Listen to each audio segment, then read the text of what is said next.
സംസ്ഥാനത്ത് ഇതിനു മുമ്പ് എത്ര തവണ ബജറ്റ് അവതരിപ്പിച്ചിരിക്കാം? അന്നൊന്നും സംഭവിക്കാത്ത ഒരു കാര്യം ധനകാര്യമന്ത്രി കൂടിയായ മുഖ്യമന്ത്രി വി.ഡി. സതീശൻ അവതരിപ്പിച്ച ബജറ്റിന് പിന്നാലെ സംഭവിച്ചിരിക്കുകയാണ്. മറ്റൊന്നുമല്ല, മലയാളത്തിന്റെ മഹാനടൻ മോഹൻലാൽ ബജറ്റിനെ അഭിനന്ദിച്ച് രംഗത്ത് വന്നിരിക്കുകയാണ്. സാധാരണഗതിയിൽ രാഷ്ട്രീയപരമായി കാര്യമായ ഇടപെടലുകൾ മോഹൻലാലിൽ നിന്നും ഉണ്ടാകാറില്ല. ആ പതിവാണ് ഇവിടെ മോഹൻലാൽ പൊളിച്ചെഴുതിയത്. ബജറ്റിൽ മലയാള സിനിമയ്ക്ക് അകമൊഴിഞ്ഞ പിന്തുണയാണ് വി.ഡി. സതീശൻ നൽകിയത്. ഈ പ്രഖ്യാപനത്തിലാണ് മോഹൻലാൽ മതിമറന്ന് സന്തോഷിച്ചത്. പുതിയ ബജറ്റിൽ സിനിമയെ ഒരു വ്യവസായമായി പ്രഖ്യാപിച്ച കേരള സർക്കാരിന്റെ തീരുമാനത്തെ സന്തോഷപൂർവ്വം സ്വാഗതം ചെയ്യുന്നുവെന്നാണ് മോഹൻലാൽ പറഞ്ഞത്. ഈ തീരുമാനം സിനിമാ മേഖലയ്ക്ക് പുത്തൻ ഉണർവും വളർച്ചയും പ്രദാനം ചെയ്യുമെന്ന കാര്യം തീർച്ചയാണ്. ആയിരക്കണക്കിന് സിനിമാ പ്രവർത്തകർക്ക് പുതിയ പ്രതീക്ഷകൾ നൽകുന്ന ഈ പ്രഖ്യാപനത്തിന് മുൻകൈയെടുത്ത മുഖ്യമന്ത്രി ശ്രീ വി.ഡി. സതീശനും സാംസ്കാരിക വകുപ്പ് മന്ത്രി ശ്രീ പി.സി. വിഷ്ണുനാഥിനും ഹൃദയം നിറഞ്ഞ നന്ദി എന്നാണ് മോഹൻലാൽ ഫേസ്ബുക്കിൽ കുറിച്ചത്. പിണറായി സർക്കാർ കഴിഞ്ഞ 10 വർഷം 10 ബജറ്റ് അവതരിപ്പിച്ചു. കഴിഞ്ഞ മന്ത്രിസഭയിലെ ധനമന്ത്രി കെ.എൻ. ബാലഗോപാൽ 5 തവണ ബജറ്റ് അവതരിപ്പിച്ചിട്ടും ഒരിക്കൽ പോലും ഈ രീതിയിൽ പ്രതികരിക്കാൻ മോഹൻലാലിന് സാധിച്ചിരുന്നില്ല. അവിടെയാണ് സന്തോഷം കൊണ്ട് മോഹൻലാൽ കൈകൂപ്പി നന്ദി പറഞ്ഞിരിക്കുന്നത്. നേരത്തെ മറ്റൊരു മഹാനടൻ മമ്മൂട്ടി ഇരുന്ന വേദിയിൽ വെച്ചാണ് വി.ഡി. സതീശൻ ദക്ഷിണേന്ത്യൻ സിനിമയുടെ ഹബ്ബായി കൊച്ചിയെ മാറ്റുമെന്ന് പ്രഖ്യാപിച്ചത്. വെറും വാക്കിലൊതുക്കാതെ ആദ്യ ബജറ്റിൽ തന്നെ വി.ഡി. സതീശൻ 100 കോടി രൂപ പ്രഖ്യാപനത്തിനായി മാറ്റിവെക്കുകയും ചെയ്തു.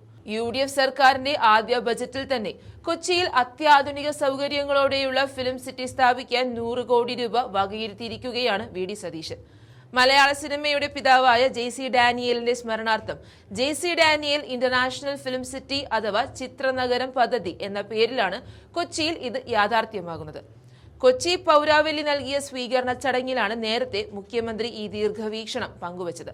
ആഴ്ച 3 പിന്നിട്ടപ്പോഴേ പദ്ധതി ബജറ്റിലൂടെ തുടങ്ങിവയ്ക്കാൻ അദ്ദേഹത്തിന് സാധിച്ചു.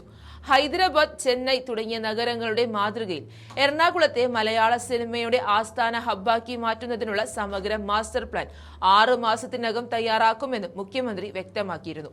മലയാള ചലച്ചിത്ര ലോകത്തിന്റെ സർഗാത്മക മികവ് ഇന്ന് ലോകമെമ്പാടും ചർച്ച ചെയ്യപ്പെടുന്ന ഒന്നാണ്.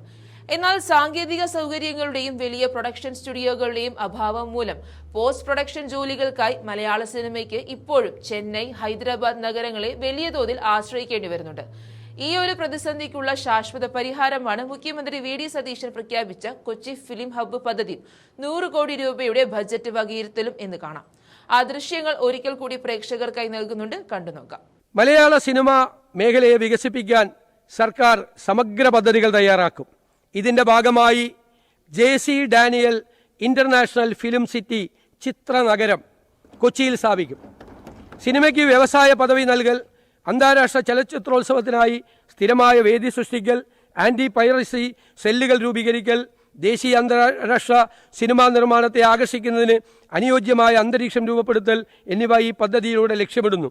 ഇതിനായി 100 കോടി രൂപ വകയിരുത്തുന്നു. സർ,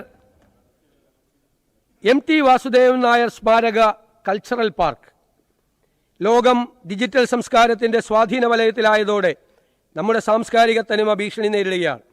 കേരളത്തിൻ്റെ തനത് കലാ സാംസ്കാരിക മേഖലയെ സംരക്ഷിക്കുന്നതിനും പരിപോഷിപ്പിക്കുന്നതിനുമായി യശസ്വതീയനായ എം.ടി. വാസുദേവൻ നായരുടെ പേരിൽ കോഴിക്കോട് ഒരു കൾച്ചറൽ പാർക്ക് സ്ഥാപിക്കും. ഇവിടെ കഥകളി, കൂത്ത്, തുള്ളൽ, തെയ്യം, ഒപ്പന, മാപ്പിളപ്പാട്ട്, മർഗംകളി, അയിനിപ്പാട്ട്, ഗോത്രകലാരൂപങ്ങൾ എന്നിവ അവതരിപ്പിക്കുന്നതിനുള്ള സൗകര്യം ഉണ്ടാകും. ജെൻസി കുട്ടികളുടെ ഷോർട്ട് ഫിലിമുകൾ, ചെറുപ്പക്കാരുടെ ഡോക്യുമെൻ്ററികൾ പ്രദർശിപ്പിക്കുന്നതിനും നൃത്ത സംഗീത പരിപാടികൾ അവതരിപ്പിക്കുന്നതിനുള്ള സൗകര്യങ്ങൾ ഒരുക്കും. ഇതിനു